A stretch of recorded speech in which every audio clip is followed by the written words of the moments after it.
is Fernando Brady. Goes by Tony. Diet restricted. Bananas, never too much fluid. Water, orange juice, any drink, just 4 cups a day max. The more fluids you have on you, the sicker you feel.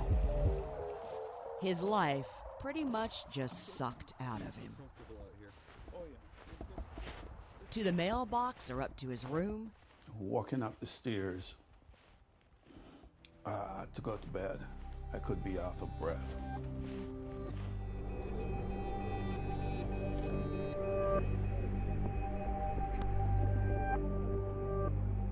One kidney lost to cancer, his other kidney failing. Dialysis, his daily albatross. Actually putting the needle in my arm myself. But this is where Tony's life in Long Island, New York, joins the unexpected in Ponte Vedra, Florida. Is he a third cousin, once removed or whatever? I'm not a third cousin. Ken Kuiper is not even related to Tony Brady. A neighbor? Not a neighbor. High school buddy? No, College roommate? not at all. Once a year in various cities, Ken would bump into Tony at sales meetings. And he didn't show up a couple of years ago. Ken asked questions and found out Tony desperately needed a kidney. I said, well, what do you have to do to be a donor? Ken sent a blood sample to the University of Maryland Transplant Center, and it was a match. Ken says he was shocked, and the nurse? She called me and she said, you know, if I didn't know you were, you know, a white Anglo-Saxon, Polish, German guy, I would swear that you and Tony are brothers. Color on the outside mattered not one iota. Inside was perfect compatibility, just like they were brothers. Myself now, then maybe I wanted to know. Ken, though, did not tell Tony, not yet at least. For months, doctors ran Ken through all sorts of tests to make sure he was strong enough. Then, a year later... They called me and said, okay, if you want to do this thing, we need to set a date. Then did you go, oh, by that time, or? I said, you're kidding. It was time to tell Tony. And then you make that call to Tony. Yeah. Do you remember that? Oh, it was incredible. And You're basically calling someone and saying, I'm going to save your life. Do you remember what you said?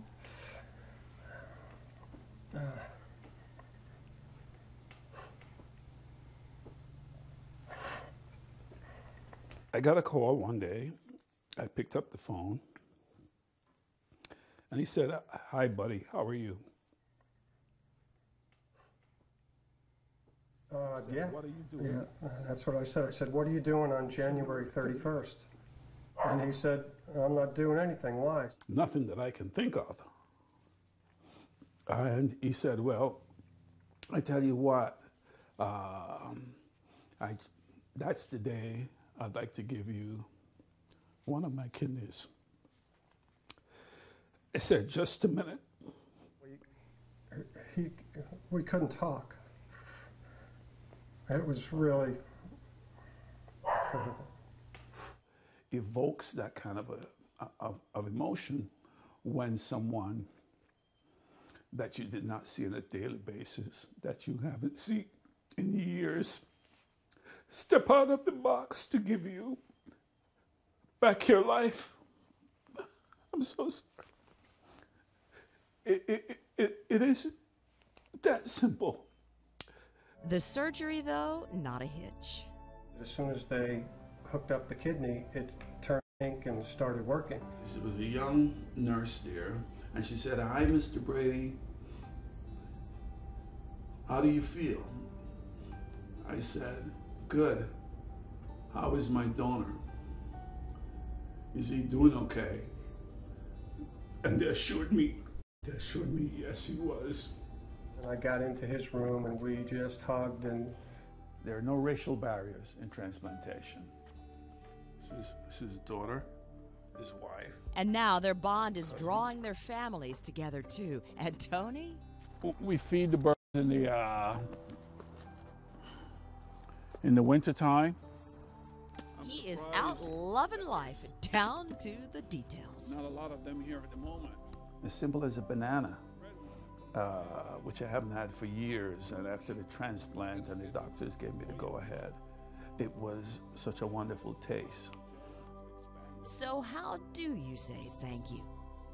You are a hero, not only to Tony and I, but to our 2 daughters as well. Thank you, thank you, thank you for giving me back my husband. To have Ken to step up out of the thousands and thousands of people I've known since I've been in this country,